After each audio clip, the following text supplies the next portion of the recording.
Sold into slavery. Oh no! Head of a household. Yay! Sent to jail. Oh no! Head of jail. Yay! Hanging out in jail for 2 years as the head of the jail. Not great.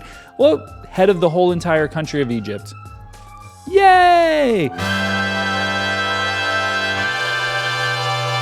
Hi, welcome to Joel Reads Bible. I'm Joel and I'm reading the Bible so you don't have to. A lot of people ask me, Joel, do you believe this stuff? Do you believe in God? Do you believe the Bible? And the answer is I haven't finished it yet. Do you expect me to believe this thing when I haven't even read the whole thing? Let me finish it first. Yeah, it might take me 11 plus years at 2 episodes a week. Once I finish it, I probably will have a pretty good idea whether or not I believe it. Right now, it seems the God here is not the greatest. But maybe by the time we hit Jesus, it'll be like, yeah, now I get it. It's all coming together as people claim it will. I don't want to take up too much time at the front of this episode because we've got a long one ahead of us, but I think it's going to be a super fun one. So try to watch to the end. I know. Our attention spans are limited these days, but this one might be worth it. We're in chapter 41. Joseph is in jail for not sleeping with his boss's wife. He already was a slave, and now he's just a slave in jail who's working to run the jail. So I don't know if this guy's ever really known what it's like to be in captivity. And I guess it's important to know, if you're not watching every episode, that he did interpret a couple of dreams, because I think that's going to come into play in this episode.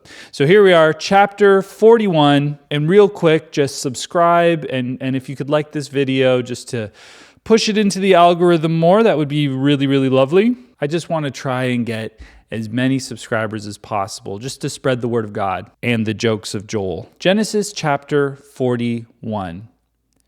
When 2 full years had passed, where he's in jail, Pharaoh had a dream.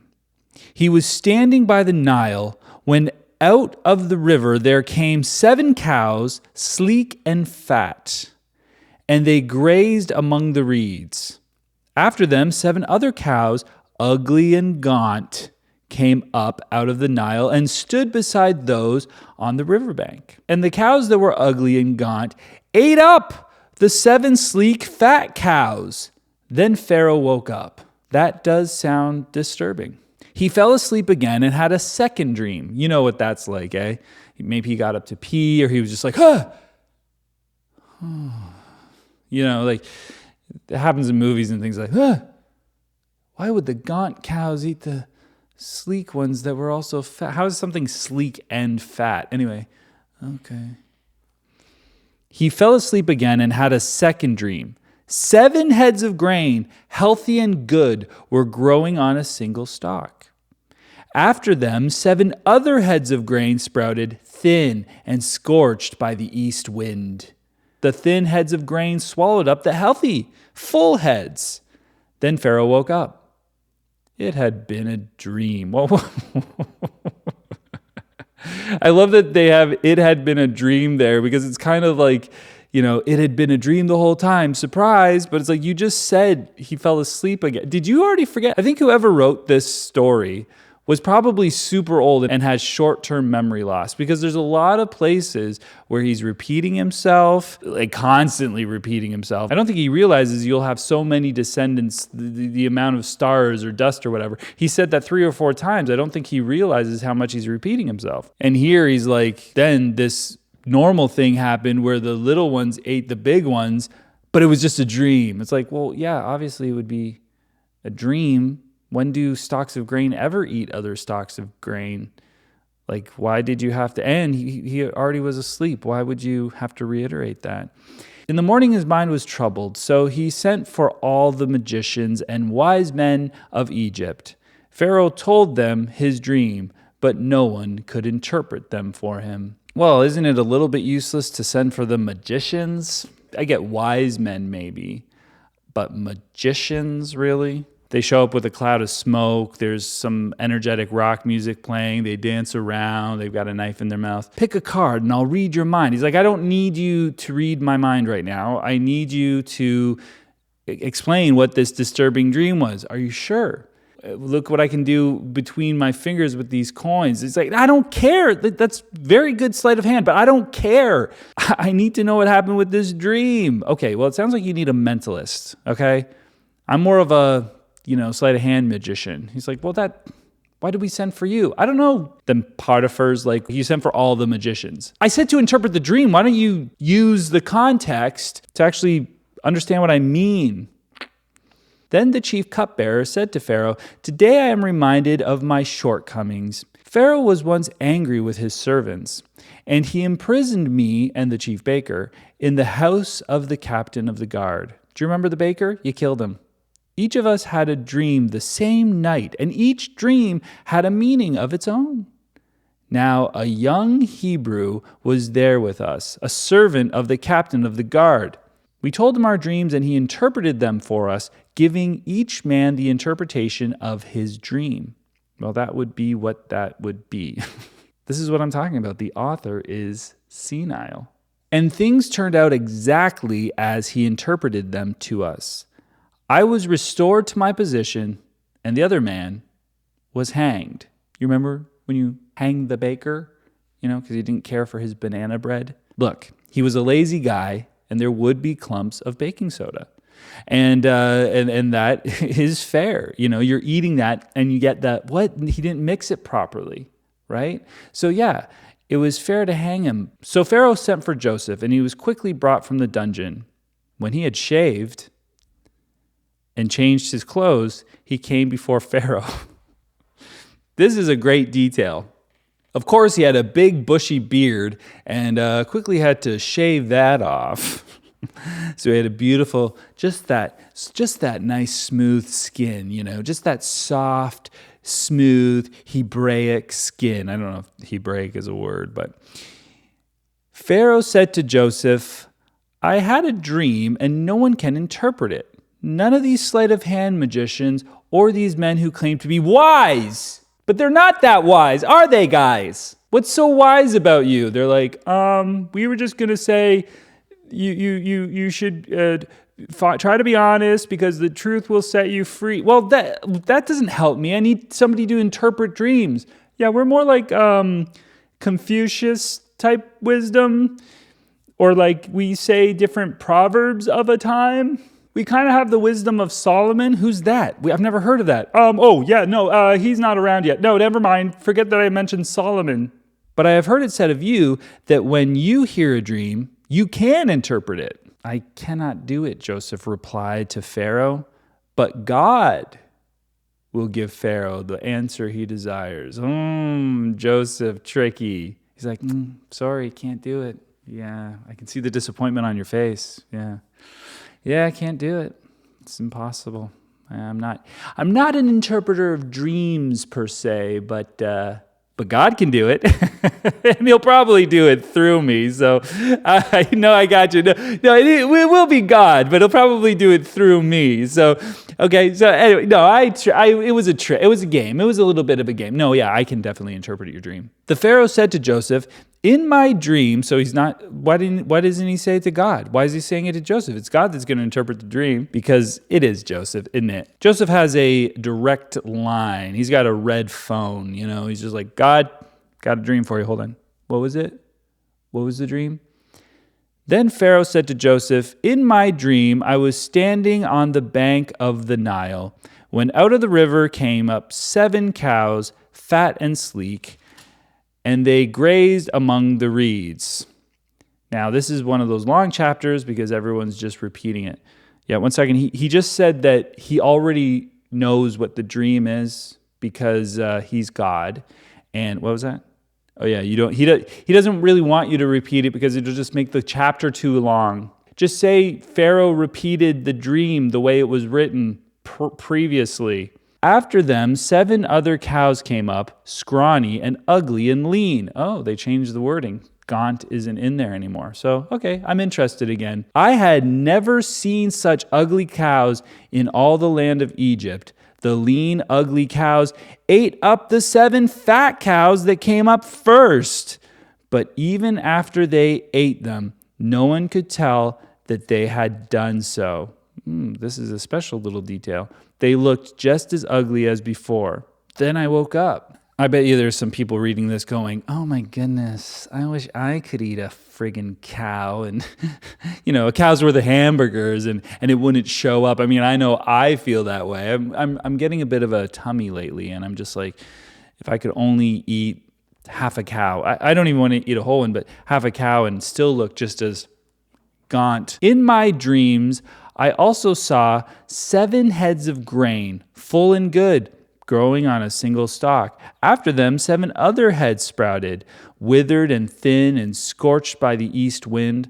The thin heads of grain swallowed up the 7 good heads. I told this to the magicians, but none of them could explain it to me. However, it was my card. That is true. He did. One of them did a really great card trick where he did pretend to read my mind, and it was a King of Hearts, and I really did love that. One of them did try to saw up one of my maidservants. She's dead, so he is also dead because we can't have magicians that kill people. I'm a very lenient pharaoh. I'm a laid back guy. I'm a nice man. But yeah, if a magician is going to accidentally kill one of my slaves, I'm sorry, but he's dead too. None of that's in the Bible. By the way, this is me just like adding stuff at this point. Then Joseph said to Pharaoh, the dreams of Pharaoh are one and the same. So why not just do the one there, God? God has revealed to Pharaoh what he is about to do. The 7 good cows are 7 years, and the 7 good heads of grain are 7 years. Okay, well, you don't have to split it up.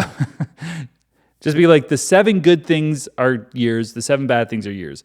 So, you know what I mean? Like, why be like, the 7 cows are years and the 7 grains? Because the dreams are the same. Yeah, we get that.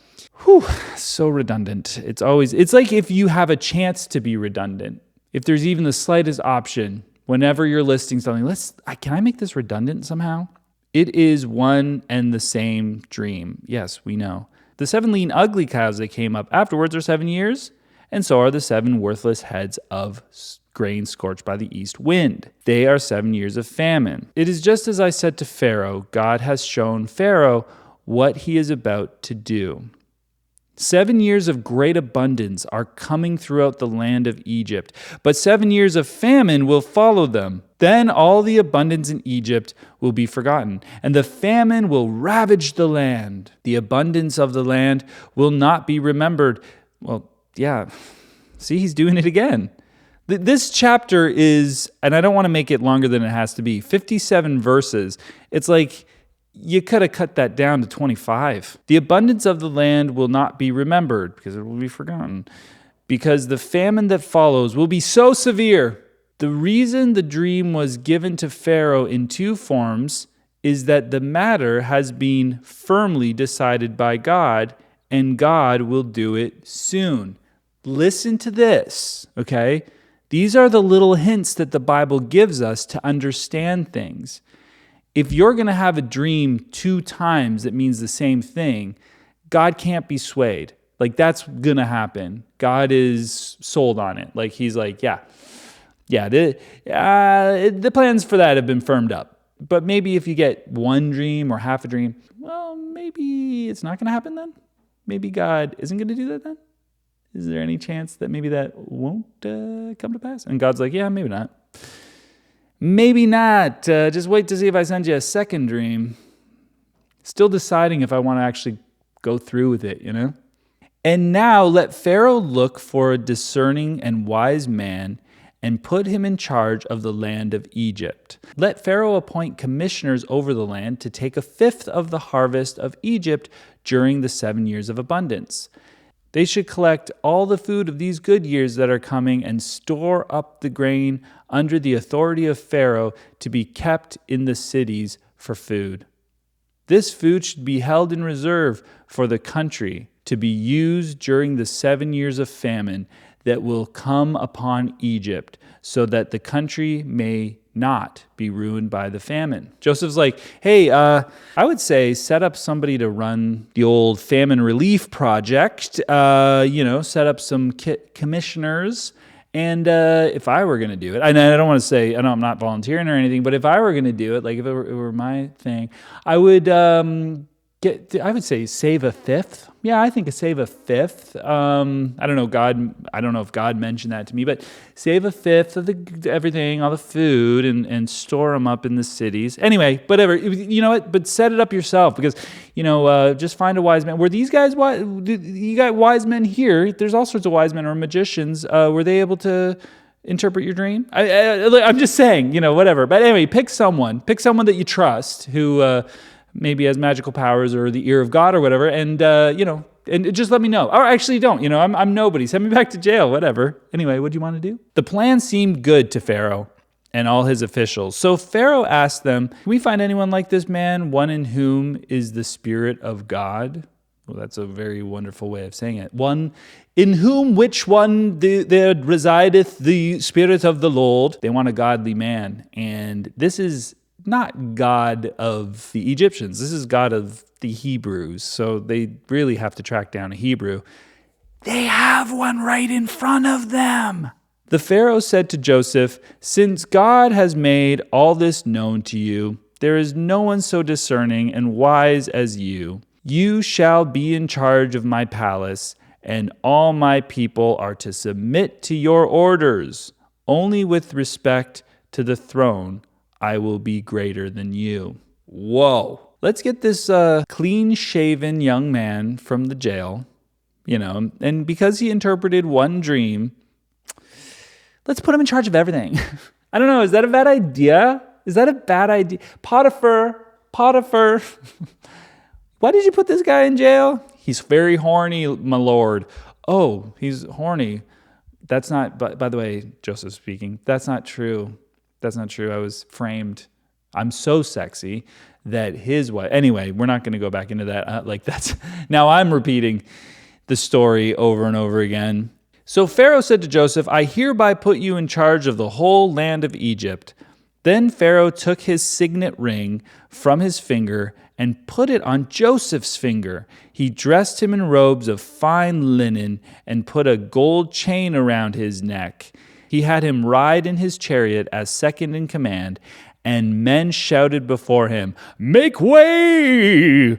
Thus he put him in charge of the whole land of Egypt. So Joseph is just moving up in the world, He can't lose. He can't lose. And I will say again, because I can be a bit of a negative Nancy, but Joseph is on the level. He's a good guy. He hasn't done anything particularly immoral, or he hasn't done any tricks or pulled any punches. He's just like, hey, I don't even interpret dreams. I'm going to give that to God. Honestly, I'm team Joseph. And as you know, I'm not usually team heroes of the story. Then Pharaoh said to Joseph, "I am Pharaoh, but without your words, no one will lift hand or foot in all Egypt." Pharaoh gave Joseph the name Zephanath-Paneah. I don't like that. Joseph was easy to say. I don't like that. And gave him Asenath, daughter of Potiphera. It's very similar to Potiphar. Potiphera, priest of On, to be his wife. And Joseph went throughout the land of Egypt. Nice. Now, one thing about Joseph is, should he really be fraternizing with the Egyptian women? I feel like that's not going to bode well. But hopefully, after this whole kerfuffle's over, he can hook up with a Hebrew girl and have a real wife who's going to actually give him the real descendants of actual Israel. It's not going to come from an Egyptian woman. And if it does, then, oh my goodness, my head will explode.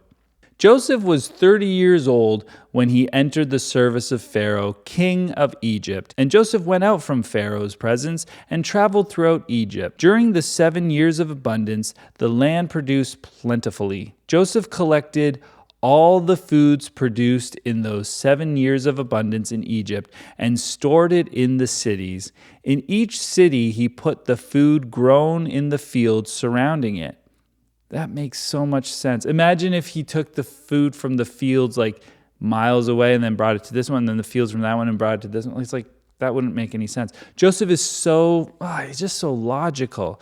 It just makes perfect sense. Joseph stored up huge quantities of grain, like the sand of the sea, seashores maybe. It was so much that he stopped keeping records because it was beyond measure. You couldn't count it. You can't, there's not enough numbers. How are you supposed to keep track of all this grain when there's more grain than there are numbers? It's literally beyond measure. Now, if that's hyperbole, then the Bible speaks in hyperbole and all bets are off. But no, it was literally beyond measure. And that's probably because the abacus is limited. When was an abacus invented? I mentioned abacus before. When did they invent the abacus? Does anyone know that?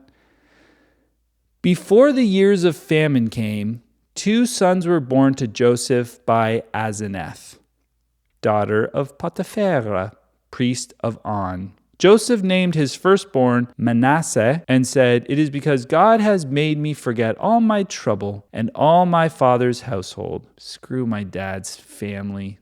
No, they were mean to me. They sold me to slavery. Yes, Dad loved me. I was his favorite. He gave me a great coat. He probably didn't even cry when he found it. He did cry, Joseph. He did cry. He loved you. And he probably still misses you. What are you talking about? The second son he named Ephraim and said, "It is because God has made me fruitful in the land of my suffering." The 7 years of abundance in Egypt came to an end, and the 7 years of famine began, just as Joseph had said. I love that. Now, I don't want the years of famine, but I love that Joseph was right, because I'm a huge Joseph fan. There was famine in all the other lands, but in the whole land of Egypt there was food. When all Egypt began to feel the famine, the people cried to Pharaoh for food. Then Pharaoh told all the Egyptians, "Go to Joseph and do what he tells you." Guys. I don't know anything about this, but go to Joseph because this guy's, he's switched on. This is a switched on kid, okay? He's gonna feed you. Don't worry about it. He's gonna feed you. When the famine had spread over the whole country, Joseph opened the storehouses and sold grain to the Egyptians, for the famine was severe throughout Egypt.